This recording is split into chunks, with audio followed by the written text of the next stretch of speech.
Top quality और consistent performance के लिए सिर्फ सिल्वर पंप नाम याद रखना। ಮೈಸೂರು ನಗರಾಭಿವೃದ್ಧಿ ಪ್ರಾಧಿಕಾರದ ಹಗರಣದಲ್ಲಿ ಸಿಎಂ ಸಿದ್ದರಾಮಯ್ಯಗೆ ಮತ್ತೆ ಸಂಕಷ್ಟ ಎದುರಾಗುತ್ತಾ ಅನ್ನೋ ಒಂದು ಚರ್ಚೆ ಆರಂಭವಾಗಿದೆ. ಇದಕ್ಕೆ ಕಾರಣ ದೂರುದಾರ ಸ್ನೇಹಮಯಿ ಕೃಷ್ಣ ಈ ಒಂದು ಪ್ರಕರಣವನ್ನ ಸಿಬಿಐಗೆ ವಹಿಸುವಂತೆ ಮೇಲ್ಮನವಿಯನ್ನ ಸಲ್ಲಿಸಿದ್ದಾರೆ. ಈ ಬಗ್ಗೆ ಮಾತಾಡ್ಲಿಕ್ಕೆ ಖುದ್ದು ಸ್ನೇಹಮಯಿ ಕೃಷ್ಣ ನಮ್ಮ ಜೊತೆಗಿದ್ದಾರೆ.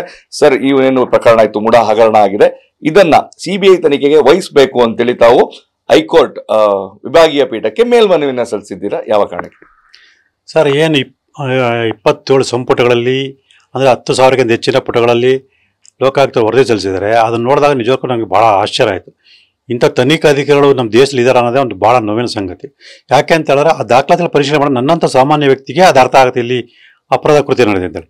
ಆದರೆ ಒಬ್ಬ IPS ಅಂತ ಅಧಿಕಾರಿಗಳು, ಅದು 3 ಜನ ಅಧಿಕಾರಿಗಳು, ಒಬ್ಬರು SP, ಒಬ್ಬರು IGP, ಒಬ್ಬರು ADGP, ಇಂಥ ಅಧಿಕಾರಿಗಳು ಅದನ್ನು ಪರಿಶೀಲನೆ ಮಾಡಿ ಇಲ್ಲಿ ಅನರ್ಪಕ ಸಾಕ್ಷ್ಯಗಳಿಲ್ಲ ಅಂತ ವರದಿ ಕೊಟ್ಟಿರೋ ನೋಡಿದ್ರೆ ನಿಜಕ್ಕೂ ದುರಂತ ಅನಿಸ್ತು. ಯಾಕಂತ ಹೇಳಿದ್ರೆ ಕೇವಲ 14 ನಿವೇಶನ ಸಂಬಂಧಪಟ್ಟಾಗಿ ಈ ರೀತಿ ವರದಿ ಕೊಟ್ಟಿರೋಂತಂದರೆ ಇದಕ್ಕಿಂತ 100 ಪಟ್ಟು ಅಂದರೆ 1000 ನಿವೇಶನ ಸಂಬಂಧಪಟ್ಟ ಇನ್ಯಾವ ರೀತಿ ತನಿಖೆ ನಡೆಸ್ತಾರೆ ಅಂತೇಳಿ ನನಗೆ ಒಂದು ಆತಂಕ ಉಂಟಾಗಿರೋದ್ರಿಂದ ಸೊ ಇದೇ ರೀತಿ ಇವರು ಲೋಕಾಯುಕ್ತ ತನಿಖೆ ಮುಂದುವರಿಸ್ಕೊಂಡ್ರೆ ನ್ಯಾಯ ಸಿಗಲ್ಲ ಅನ್ನೋದು ನನಗೆ ಅನುಮಾನ ಬಂದಿರೋದ್ರಿಂದ ಇದು CBI ಕೊಡಿಸುವಂಥ ಸೂಕ್ತ ಅಂತೇಳಿ ಅನಿಸಿದ್ರಿಂದ ನಾನು ಮೇಲ್ಮನೆ ಸಲ್ಲಿಸಿದ್ದೀನಿ. ಯಾಕಂದ್ರೆ ನೀವು ಮೊದಲ ದಿನದಿಂದಲೂ ಸಹ ಲೋಕಾಯುಕ್ತ ತನಿಖೆ ಮೇಲೆ ನಂಗೆ ನಂಬಿಕೆ ಇಲ್ಲ, CBI ತನಿಖೆ ಆಗಬೇಕು ಅಂತ ಹೇಳ್ತಿದ್ರಿ. ಅದಾದ ನಂತರ ಸಾಕಷ್ಟು ಬೆಳವಣಿಗೆ ಆಗಿದೆ.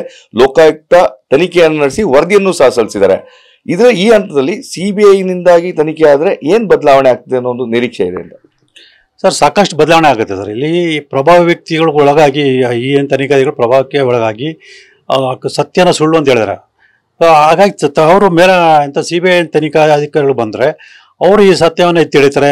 ಏನು ಒಂದು 1000 ಜನಕ್ಕೆ ಮೋಸ ಆಗಿದೆ ಅಂದರೆ ಜನಸಮಸ್ಯೆ ಸಿಗ್ಬೇಕಂದ್ರೆ ನಿವೇಶನನ ಕೆಲವು ವ್ಯಕ್ತಿಗಳು ಅವರೇ ಹೇಳ್ತಾರೆ. ಅಧಿಕಾರ ಅಂಥದ್ದು ವರದಿಯಲ್ಲಿ ಕೇವಲ 133 ಜನಕ್ಕೆ 1000 ನಿವೇಶನ 1,050 ನಿವೇಶನ ಕೊಟ್ಟಿರೋದು. ಅದು ಎಷ್ಟು ಮಟ್ಟ ಭ್ರಷ್ಟಾಚಾರ ನಡೆಯೋದು ಇಲ್ಲಿ ಸ್ಪಷ್ಟ ಗೊತ್ತಾಗುತ್ತೆ.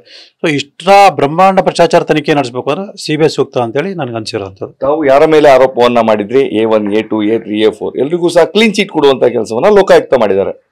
ಸರ್, ಖಂಡಿತ ಅಲ್ಲ ಸರ್. ಇವೆಲ್ಲಿ ಗಮನಿಸಬೇಕು, 2ನೇ ಆರೋಪಿ ಶ್ರೀಮತಿ ಪಾರ್ವತಿ ಅವರಿಗೆ ನಿವೇಶನ ಕೊಟ್ಟಿರೋದು ಕೂಡ ಅಕ್ರಮ ಅವರೇ ಸ್ಪಷ್ಟವಾಗಿ ಹೇಳ್ತಾರೆ.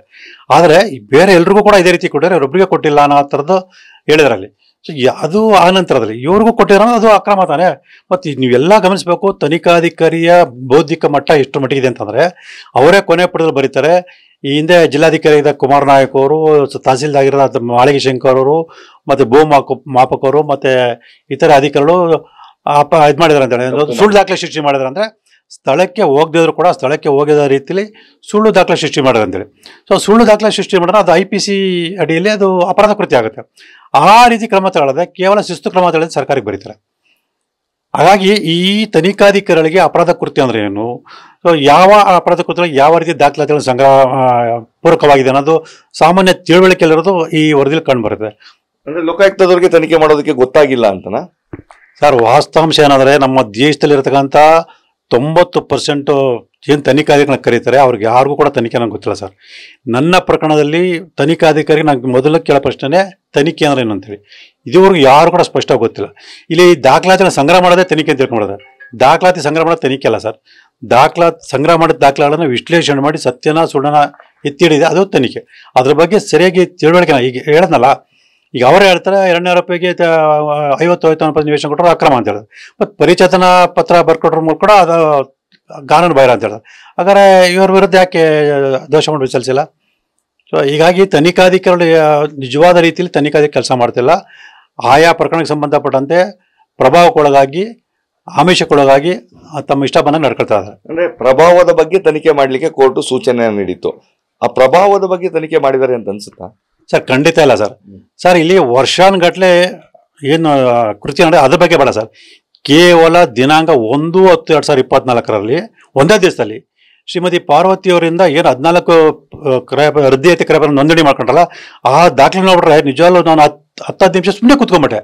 ಇಷ್ಟರ ಮಟ್ಟಿಗೆ ನಮ್ಮ ಮೂಢಾಧಿಕಾರಿಗಳು ಕೆಲಸ ಮಾಡೋದು ನಾವು ಶ್ರದ್ಧೆ ನೋಡ್ಬಿಟ್ಟು ಬಹುಶಃ ನಮ್ಮ ದೇಶದ ಈ ಅಧಿಕಾರಿಗಳ ಇತಿಹಾಸದಲ್ಲಿ ಇಂಥ ಕೆಲಸವನ್ನು ಯಾರೂ ಮಾಡಿಲ್ಲ. ಅಷ್ಟು ಕೆಲಸವನ್ನು ಒಂದೇ ದಿವಸ ಮಾಡಿದ್ದಾರೆ. ಯಾಕೆ ಮಾಡಿದ್ದಾರೆ?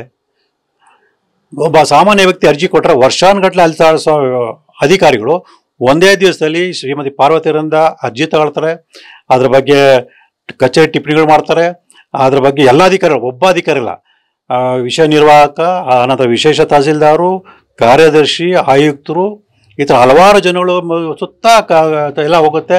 ಅದೇ ದಿವಸ ಅವ್ರಿಗೆ ತಿಳುವಳಿಕೆ ಪತ್ರ ಕೊಡ್ತಾರೆ. ಅದೇ ದಿವಸ 14 ರದ್ಯಾತಿ ಪರ ತಯಾರು ಮಾಡ್ತಾರೆ. ಅದಕ್ಕೊಂದು ಆದೇಶ ಮಾಡ್ತಾರೆ.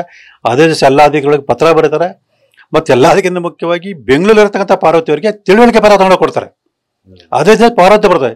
ಇದೆಲ್ಲ ನೋಡಿದ್ರೆ ಗೊತ್ತಾಗುತ್ತೆ ಸ್ಪಷ್ಟವಾಗಿ ಪ್ರಭಾವ ಬೀರೋದು ಸ್ಪಷ್ಟ ಅಂತೇಳಿ.